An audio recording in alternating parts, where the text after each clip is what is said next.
मीणा के पास नहीं आया होगा क्या कोटा में? नरेश मीणा के पास भी नाक रगड़ रहा था। अमित शाह जिस दिन कोटा में आया उस दिन बीजेपी के एक मंत्री ने सुबह 7 बजे फोन किया, नरेश मीणा मौका है, अमित शाह के मंच में ज्वाइन करवाएंगे, जो मांगेगा वो मिलेगा। मैंने कहा किसान के घर में पैदा हुआ हूं, किसान के घर में पैदा हुआ हूं, बिकने के लिए नहीं हुआ। आज दिन तक कोई पैसा नहीं बना जो नरेश मीणा की ईमानदारी को खरीद ले, नरेश मीणा के चरित्र को खरीद ले। नंगे पैर घूम रहा हूं,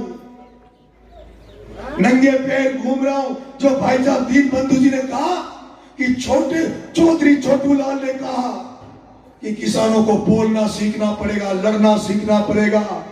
चौधरी चरण सिंह ने कहा किसानों का भला जब होगा जब किसान का पैर, एक पैर खेत की मेड़ पे होगा, दूसरा पैर संसद की सीढ़ी पर होगा। जब राजेश पायलट साहब ने कहा किसानों का भला जब होगा, गरीबों का भला जब होगा, जब किसानों के, गरीबों के बच्चे पढ़ लिख कर उन मुकामों पर पहुंचेंगे जहां नीतियां कानून बनती है, तब जाकर किसानों का भला होगा।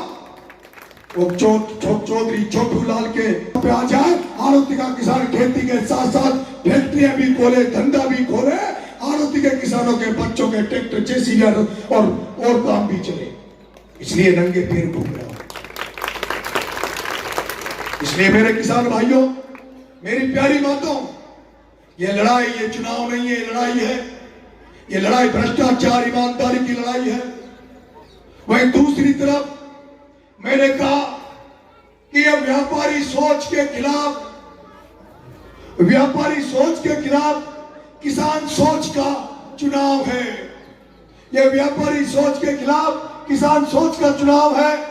आप हाड़ौती का इतिहास उठाना, हाड़ौती का इतिहास को पढ़ना कि कौन लोग थे जिन्होंने पहले गुजर का बेटा रामकिशन वर्मा जब कोटा में राजनीति कर रहे थे तो उसकी राजनीति को खत्म कौन लोग कर रहे थे?